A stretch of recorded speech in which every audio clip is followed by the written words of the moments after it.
Everyone, good evening viewers. कैसे हैं आप लोग? स्वागत है आपका शेयर बाजार ज्ञान की एक और वीडियो में। और आज की इस वीडियो में हम बात करने वाले हैं HUL, हिंदुस्तान यूनिलीवर लिमिटेड के शेयर के बारे में। आज 3.5% से ज़्यादा टूट गया है शेयर। आम बात नहीं है शेयर का 3.5% टूटना, because it's a big company. अगर मार्केट कैप के लिहाज से अगर आप इसको देखेंगे तो लार्ज कैप स्टॉक है। 6,35,000 करोड़ से ज़्यादा की मार्केट कैप है। तो रिजल्ट्स के बाद में ये गिरावट आई है। तो हम लोग पहले बात करेंगे रिजल्ट्स की, क्या खराब है रिजल्ट्स के अंदर में, और फिर हम चलेंगे चार्ट्स के ऊपर में। तो अगर आप लोग चैनल पर नए हो तो आप चैनल को प्लीज सब्सक्राइब कीजिए, ताकि रोज आने वाली जो वीडियोस हैं वो आपको लगातार मिलती रहे। तो देखिए, रिजल्ट्स किसी भी लिहाज से कोई खराब नहीं है। मार्केट थोड़ी डिसअपॉइंटेड है, आप ये बोल सकते हो। अगर आप देखोगे ओवरऑल रिजल्ट्स को, तो सेल जो है 15,500 करोड़ की ऑलमोस्ट करी है। सेल के नंबर में क्वार्टर ऑन क्वार्टर, पिछले क्वार्टर से अभी तक 3% की बढ़त है। और अगर आप जून से कंपेयर करोगे, अभी तक की ऑलमोस्ट 6% की बढ़त जो है सेल्स के अंदर में इन्होंने दिखाई है। प्रॉफिट की अगर आप बात करोगे तो हाँ, थोड़ा सा सिक्वेंशियली कम है, यानी कि पिछले क्वार्टर से 2600 करोड़ से कंपेयर करोगे तो 50 करोड़ कम प्रॉफिट इन्होंने कमाया है इस क्वार्टर के अंदर में।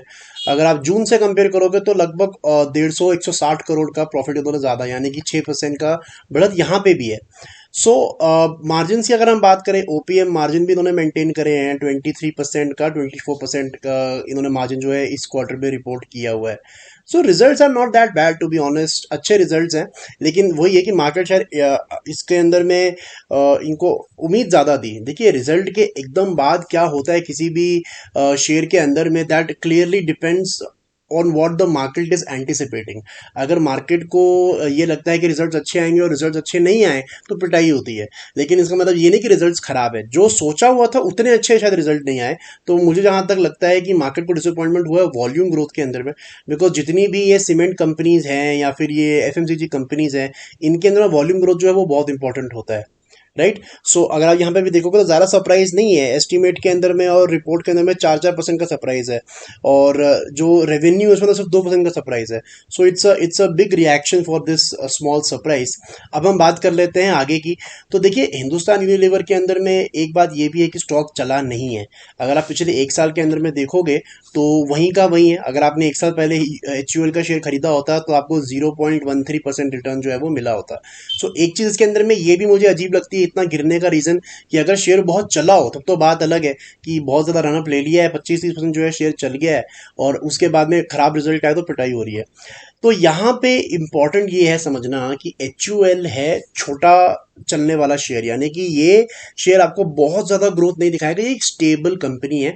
आपको साल का, जब आप 10 साल बाद देखोगे तो आपको साल का 10% 12% रिटर्न ये शेयर दे देता है। अब चार्ट्स के ऊपर में अगर आप देखोगे तो शेयर पिछले 5-6 साल से एक ट्रेजेक्टरी के अंदर में था। यहाँ पे मैं बात कर रहा हूँ, वीकली चार्ट्स है तो मैं इस ट्रेजेक्टरी की बात कर रहा हूँ यहाँ पे। So you can see that it has move very slowly upwards. ऊपर भी जाता था, फिर नीचे कंसोलिडेशन करके ये धीरे धीरे ऐसे करके ये ऊपर चढ़ा है स्टेप बाय स्टेप। और जब ये नीचे का ट्रैक एक बार टूट गया, नीचे का ट्रेंड जब टूट गया, तो it has taken support at its 200 moving average.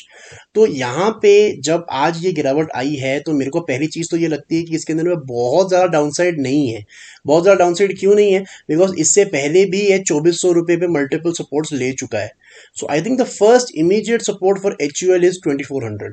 2600 रुपये का है, 200 रुपये यहाँ से गिर सकता है। और अगर 2400 बाई चांस टूट गया, जिसके चांसेस बहुत बहुत कम है, 1% चांस है कि 2400 टूट जाए, तो उसका बड़ा सपोर्ट यहाँ खड़ा हुआ है, that is the 200 moving average. तो यहाँ से अगर आप देखोगे तो 2350 के ऊपर में इसकी 200 मूविंग एवरेज खड़ी हुई है। तो 2350 पे बहुत ही अल्ट्रा स्ट्रॉन्ग सपोर्ट है, और 2400 रुपये पे ठीक ठाक सपोर्ट है, और स्टॉक चल रहा है 2600 से। तो ले दे के यहाँ से 200 से 250 रुपये का मूव जो है नीचे की तरफ है, उससे ज़्यादा की गिरावट इसके अंदर में है नहीं। ऊपर की तरफ में भी लिमिटेड है। अगर आप ऊपर की तरफ देखोगे तो पिछले 1-1.5 साल के अंदर में शेयर कहीं नहीं गया है, 2700 रुपये ये पार नहीं करता है। 2700 रुपये की प्रॉब्लम हो जाती है, जैसे 2700 जाता है वहां से गिरावट इसके अंदर में आ जाती है। 2700 पार करेगा, मेरे को वो भी नहीं लगता है। So what happens here is that यहाँ पे या तो आप इसको यहाँ खरीद लो लॉन्ग टर्म के लिए और बैठ जाओ, ठीक है, कि कभी ना कभी ये जब चलेगा तो चलेगा, लेकिन ना ये जो लेवल है वो अच्छा खरीदने का है। दूसरा, this is a very good opportunity for a swing trade, कि जैसे ही ये नीचे की तरफ में 2450 के करीब आए, आप इसको बाय करो, और ऊपर की तरफ 2700 रुपये में इसको सेल करो। अब ये जो जर्नी है 2450 से लेकर 2700 की, ये लेगी 2 से 3 महीने। अगर आप पिछला ट्रैक रिकॉर्ड भी देखोगे तो ये ऐसे ही चलता है share. So this is also very good share for swing trades. तो इसके अंदर में स्विंग ट्रेडिंग हो सकती है, इन्वेस्टमेंट हो सकती है, डेली डे ट्रेडिंग इसके अंदर में ज़्यादा नहीं हो सकती। आई थिंक इसके अंदर में ऑप्शन सेलिंग जो है वो ज़्यादा बेटर है कि आप ऊपर नीचे के ऑप्शन जो है वो बेच दो। लेकिन for a retail trader I would say swing trading is the best option to go ahead. अगर आपको 2450 के करीब मिले तो खरीदो, 2700 पे एग्जिट करो, आपका जो मुनाफा है वो लगभग 10 से 12% होगा। और ये स्विंग जो है हर 2-3 महीने में ऐसा लेता जरूर है। तो दोस्तों ये था मेरा आज का video on HUL. I hope आपको लॉजिक और लेवल्स और जो रिजल्ट्स हैं वो क्लियर आउट हो गए। कोई सवाल है आपका तो आप कमेंट सेक्शन में डाल सकते हो। मैं मिलूंगा आपसे अपनी अगली वीडियो में, तब तक आप अपना ख्याल रखें and all the best guys.